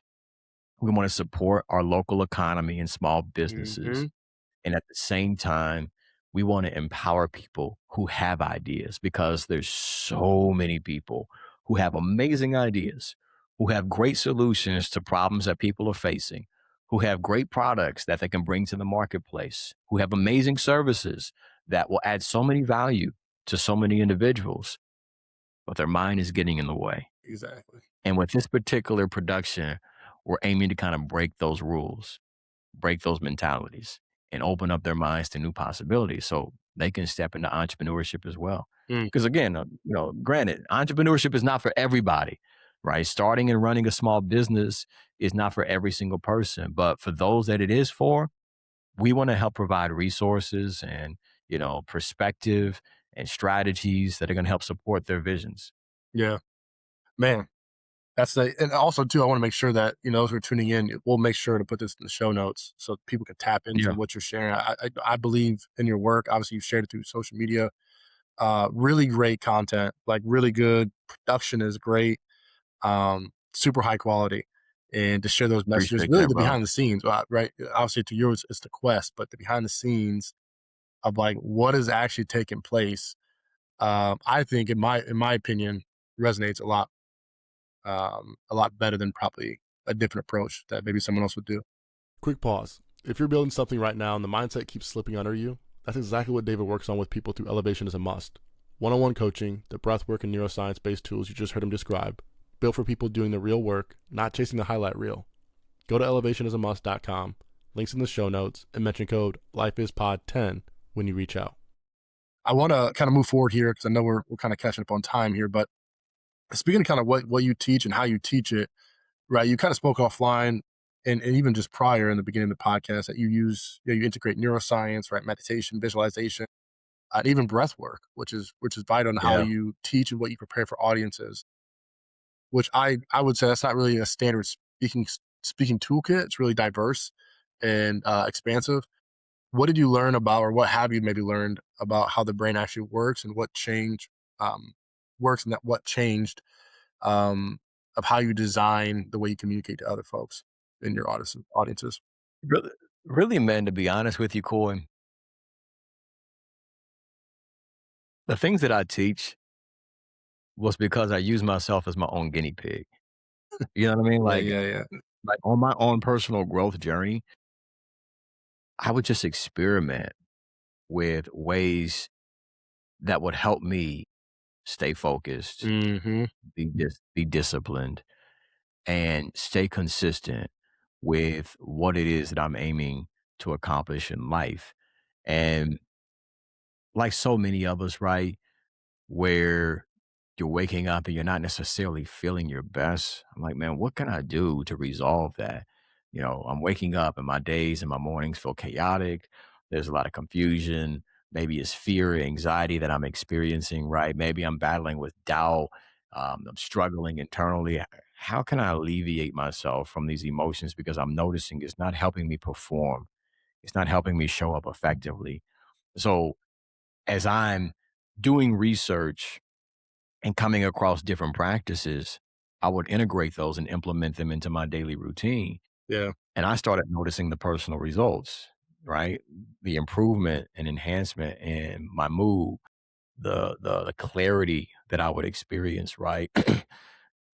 to answer your question, when you talk about how that impacts us, there's so many of us who are walking around in a state of stress and Mhm. overwhelm, right?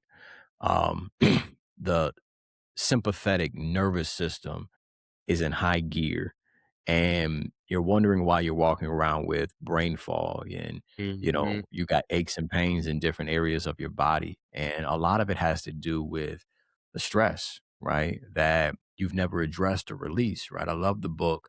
I can't think of the author's name, but I remember the title. The Body Keeps the Score, on how like trauma is stored into our body, right? And there's a lot of different techniques and methods that we could begin to use to release that energy, right? Because when you think about emotions, man, emotions are nothing more than energy in motion. It's Mhm. moving somewhere. It's supposed to pass through. And for so many of us, it gets stored in our body, right? So we're wondering why, we're frustrated, we're irritated, we're stressed out, we're overwhelmed, and something happens at work, and then we, blow a fuse and we're snapping off on somebody, or Yeah, you're driving exactly. in traffic and somebody cuts you off, and then you cuss somebody out poetically, like you're Shakespeare, and and you do, a unique way of putting words together, some four-letter words that really put some smiles on people's faces, right? Mhm. But man, as I begin to just simply experiment with different practices, I would notice how it would enhance my mood, my focus, my clarity, and help me to lead my day more effectively. And ultimately, I just begin to share these things with others, helping them develop visualization practices, meditation, speaking affirmations in a productive way, as well as really like reframing their perspective, how to overcome limiting beliefs. And this pays dividends. A lot of times it's hard to even quantify, the results within this, but there's feelings that you have, there's experiences that you connect with because you're disconnecting with things that promote stress and overwhelm and chaos in your life, right? So I teach leaders and really encourage them, find what works best for you. Identify, what's really going to help you connect within, instead of, tuning into the noise that's happening around you. What can you do that's really going to help you get a sense of being grounded, staying centered, and being in alignment with what it is that you're aiming to experience? I hope I answered your question. You absolutely did. I think you went further, which is great. You gave us a little more, once again, more wisdom Yeah. about just the emotions and what that does for our body, and what how you convey that to leaders, and entrepreneurs, and business leaders. There, I want to kind of maybe attach a second question to that as we move forward here. We spoke offline, right? When you're speaking, right? You want to, in a sense, control the entire event, the experience, right? When you're speaking, from how Yeah. people arrive, right, to how they leave, using breathing meditation, and just preparing the audience right before they come to the event. Right, most speakers, right, and I've done a couple speaking engagements. They want to come in, kind of rile you up, right, get some energy in the room. If it's flat, but you're doing something a lot different, right? Very fundamentally different. Kind of what happens in a person when you do it right, when you kind of set the mood before you actually get into the message. I wouldn't say right. I would say what's best for you. Like everybody's Yeah. different. So for me, what I have noticed is that when you're in a state where you're calm, cool, and collected, you're present. You're in the moment, Yep. right? And when you're in the moment, you're in position to receive. Like a lot of times you can go into spaces, or you can go into events, and your mind's all over the place. You're thinking about the argument that you had with your spouse. You're thinking about what you got to do after you get off work. You're thinking about what's happening over the weekend. You're thinking about the NBA finals, right? I mean, all these different things that are Right. happening in your mind, right? And you're occupying space in your consciousness that should be designated to the empowerment that you're ready to receive and that you want to receive. So when you can help prime audiences to ultimately be centered and Hmm. be in the moment and disconnect from the noise and release the stress, you're setting the groundwork for fertile soil. Mm-hmm. And with the insights and the empowerment and the wisdom, the ancient strategies, the modern knowledge that you communicate on stage, it's nothing more than just seeds that are being planted, right? And as they hit that soil, now because the soil is fertile, we can start producing. Now, Mm-hmm. granted, right, when you look at anybody that's facilitating a training or leading a keynote address, their responsibility is to provide the information and the inspiration, maybe in some cases. But that's not what leads to transformation. What leads to transformation is application. Information plus application equals transformation. The application is your personal responsibility. And when you're centered and grounded, now you can be in a position to truly apply it, right? Because you can comprehend it, you can understand it, you can now execute on it, right? You're connected with it. Mm-hmm. You begin to consistently apply that to your daily routine, your way of thinking, your behavior patterns. And that's what builds into the transformation. For so many of us, right? Because our minds all over the place, the inspiration, the information is being provided, but we're not ready to receive that. It doesn't hit Right. fertile ground, right? And because it doesn't hit fertile ground, it never blossoms. Yeah. There's some science behind this. I'm blanking on maybe the study, but in a simple way, right? You're not receptive, right? You got to open that fertile soil, excuse me, to be receptive. And can you digest it, right? Like almost like food. Are you getting the right nutrients and all of the nutrients, right? 100% of it, not just 20% of it. So when it is fertile, like you said, that's when you can actually the growth grows exponentially.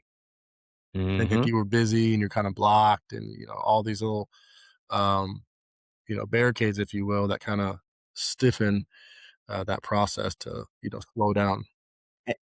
And sorry to cut you off, No, Corey, you're but I good. think that right there, like, if you don't get anything else out of what we discussed during this conversation on this interview, I think that right there is something you can walk away with.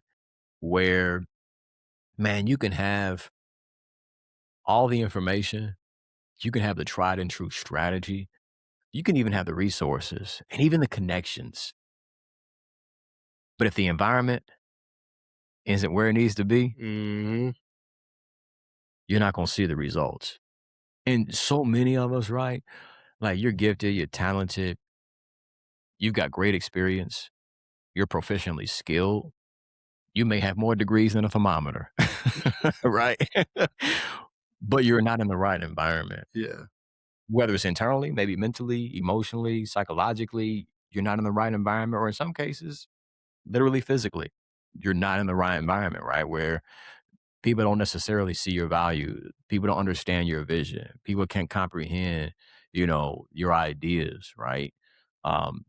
Have you heard of that study where they talk about how when you go to the grocery store, a bottle of water is like, a few cents.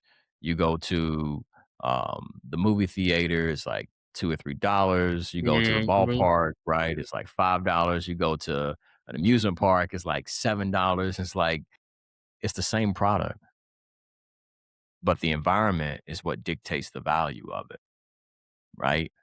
Where literally in so many cases, people are in positions, you're in careers, you're in organizations where they're underestimating your value. They don't see your worth, exactly. but you can't allow what other people don't see in you to dictate what you believe about yourself. And you have to get into the right environment, right?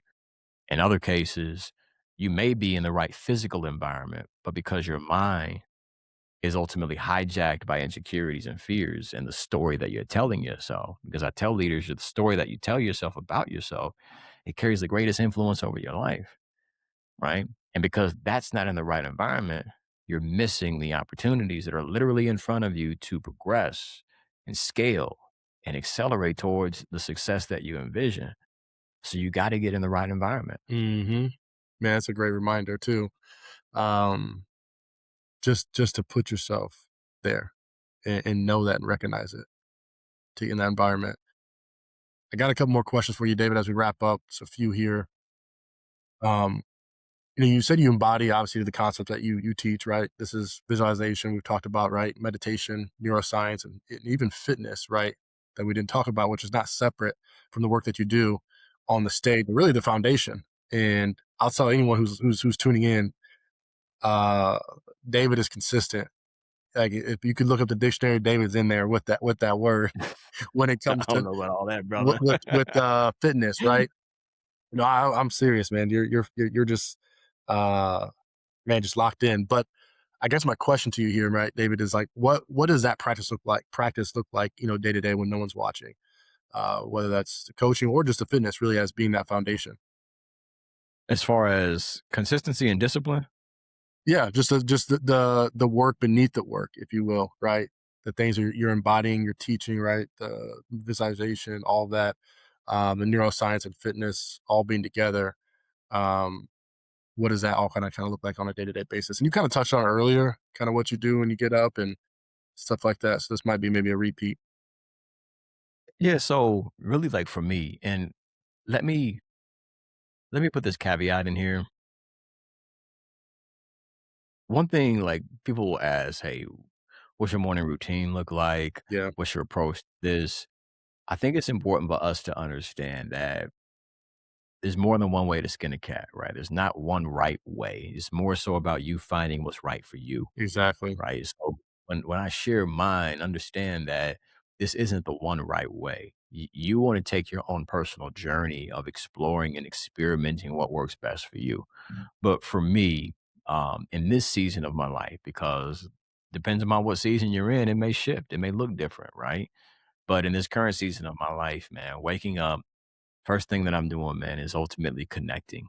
I'm connecting with Hmm. God, I'm connecting with myself, and I'm connecting with my vision and my goals, right? I do devotion, do stretching, meditation, visualization practice that I have, and prayer.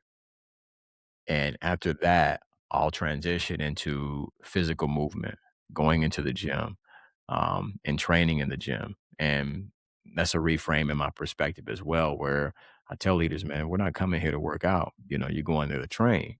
Like when you think about, the impact of words, working out has a different feeling in Yeah. comparison to training. You know what I mean?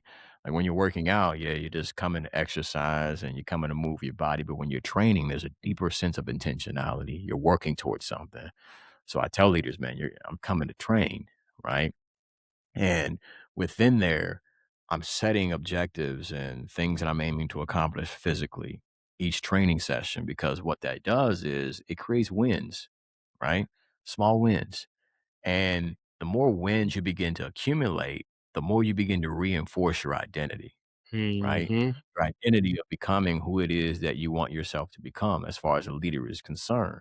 So that training session is a tool for me to reinforce the leader that I'm aiming to identify to be in alignment with what I'm aiming to experience, right? And from there, I'll step into the workday, and the kids, and handling their responsibilities because let them tell it they the boss. But Yeah. ultimately, man, it starts with really making your morning routine a non-negotiable priority, you know?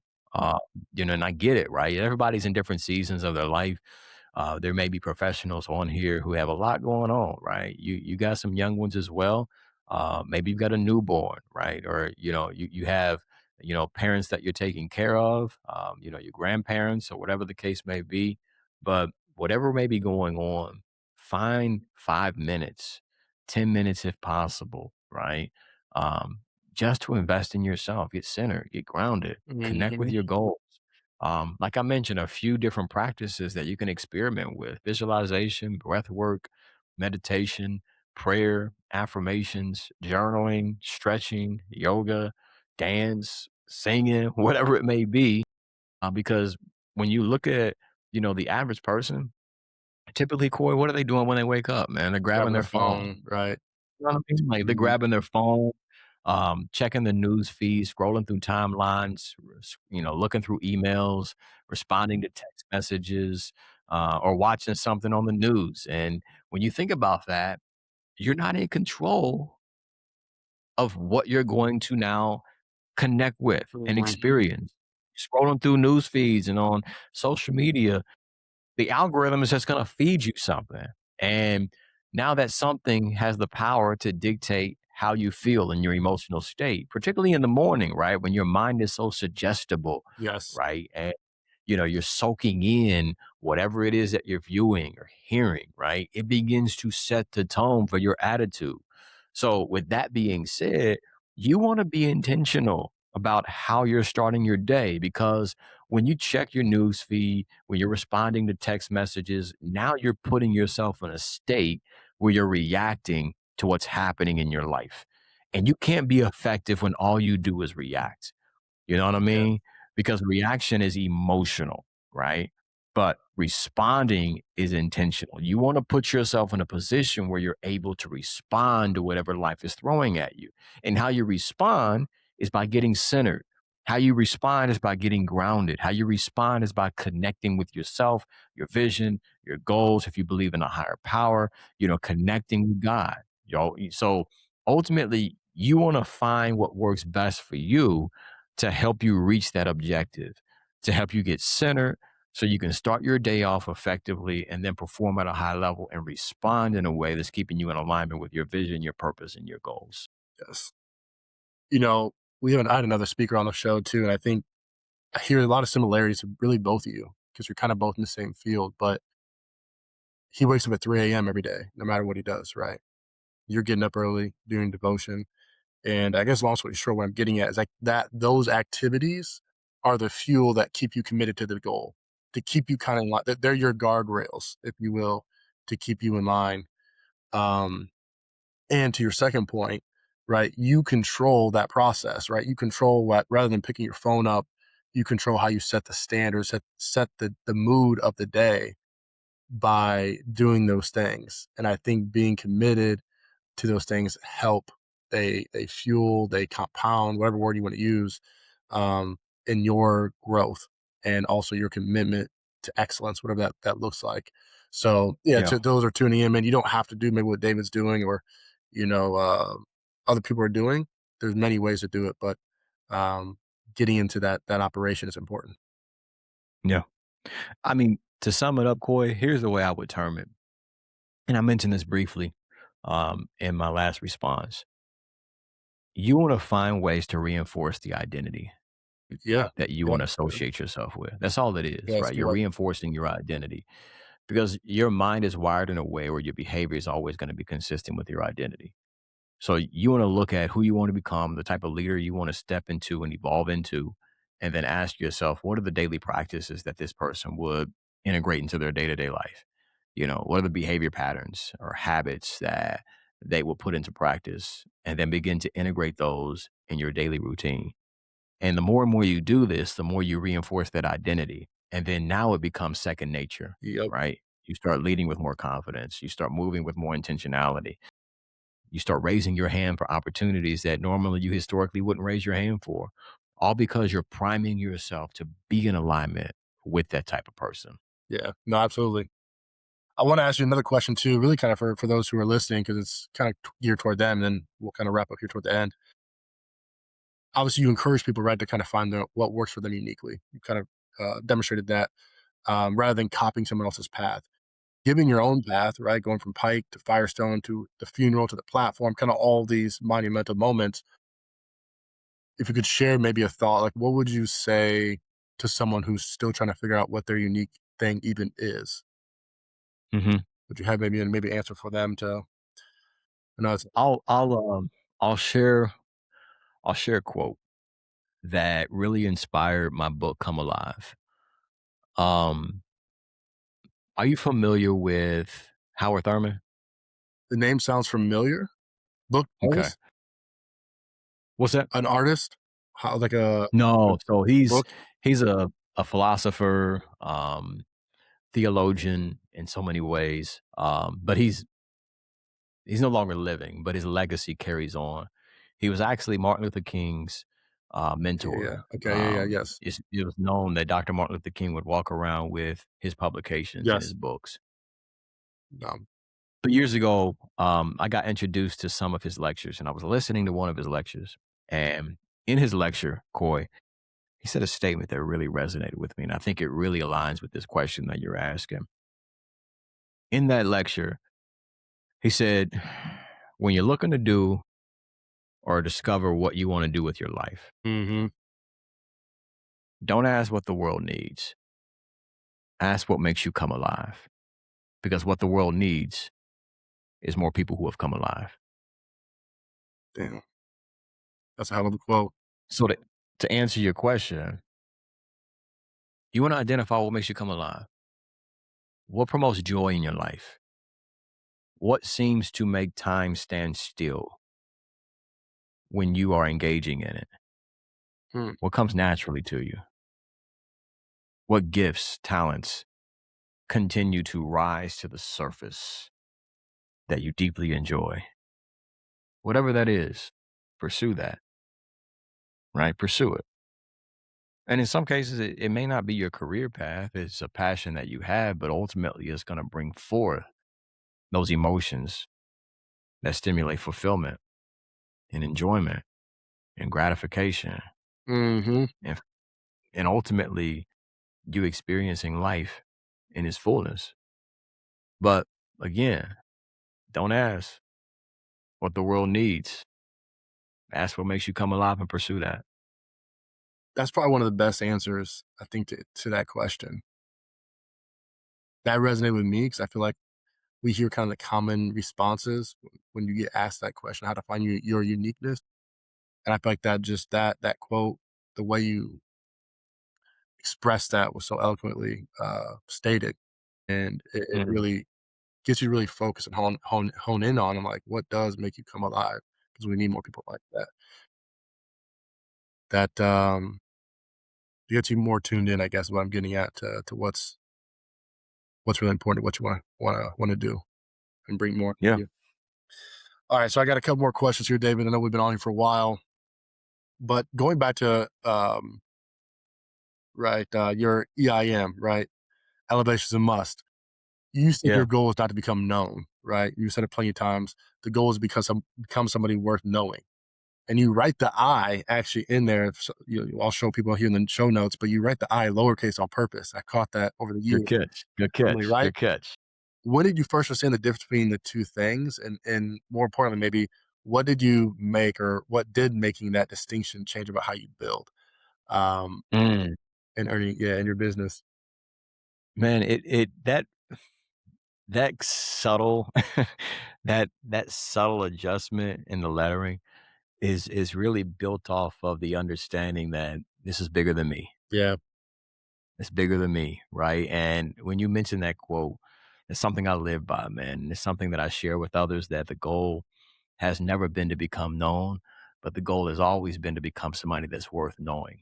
And I know that completely contradicts our current and modern society, right? When Yeah. we, Yeah. I mean, like think about social media, right? Where, the goal for so many people is to become quote unquote known Right. based upon how many followers you have, how many views you get, how many subs you have, right? Yeah. How many people watching your streams.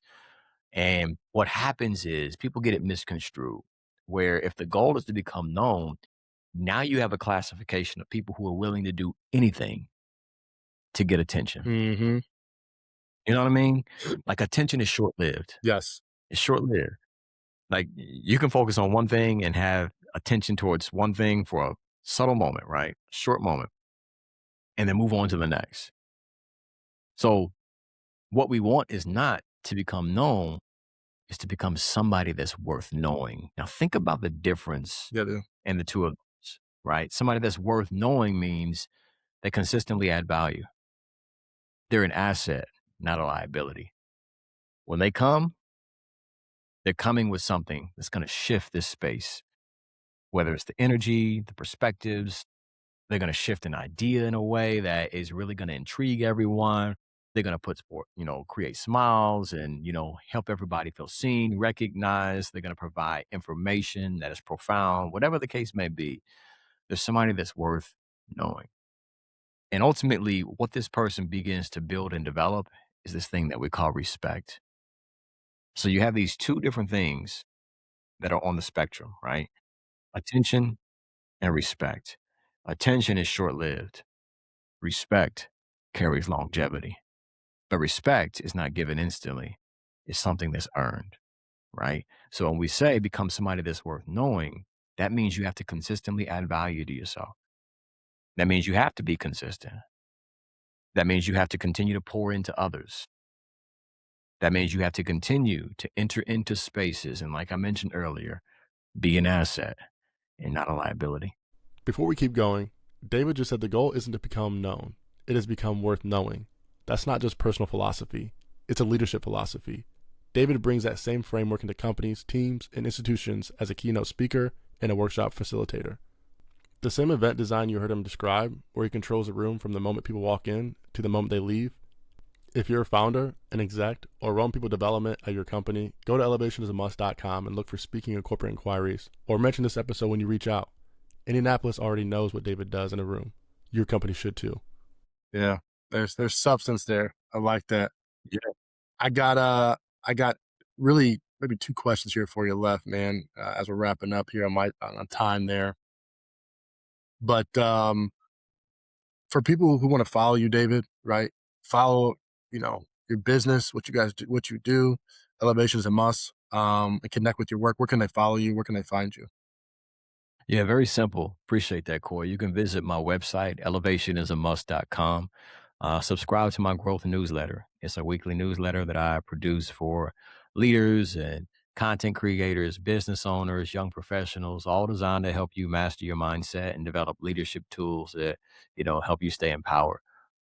And then on the website, you have access to all of my social links.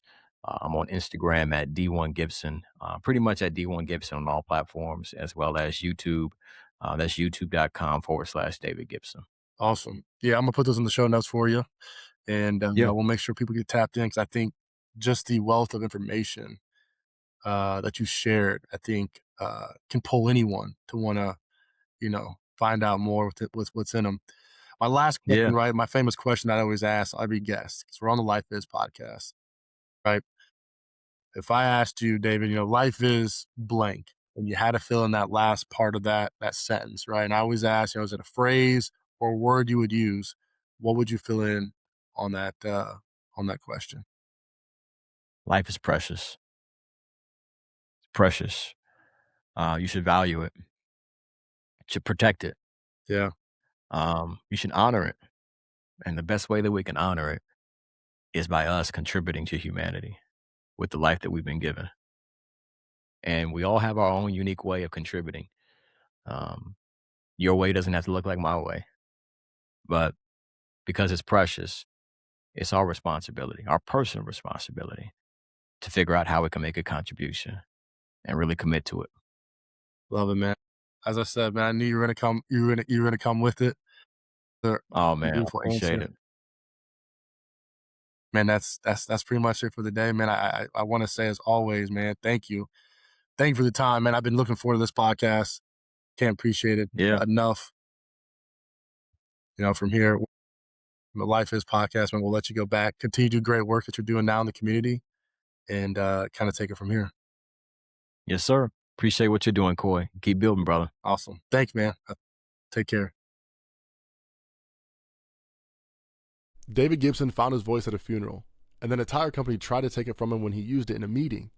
What Firestone did not understand when they let him go in October 2013 is that you cannot fire someone from their calling.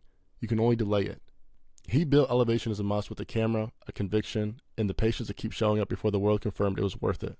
From Facebook posts to Periscope to a Verizon documentary series to the city of Indianapolis, that is not a glow up. That is a decade of discipline applied to something true. The goal is not to become known. The goal is to become somebody worth knowing. David has been proving that one room at a time, one story at a time, and one honest word at a time. Life expands in proportion to internal coherence, and David Gibson has been building exactly that since the day he stood up at his uncle's funeral and surprised even himself. Until next time, I'll see you in the next episode. That's a wrap on today's episode of the Life Is podcast. If something in this conversation landed for you, a shift in perspective, a reminder, or something you needed to hear, don't let it stay there. Take it with you, put it to work. If you're ready to go deeper, I have tools built specifically for this journey, a self-discovery blueprint and a diagnostic designed to show you exactly where your foundation needs attention. Links are in the show notes. And if this episode added value, share it with someone who's building, leave a review, help us grow this community of intentional people doing real work. Remember, fulfillment isn't found, it's built. Life is art in motion, and you are the artist. Until next time, keep building.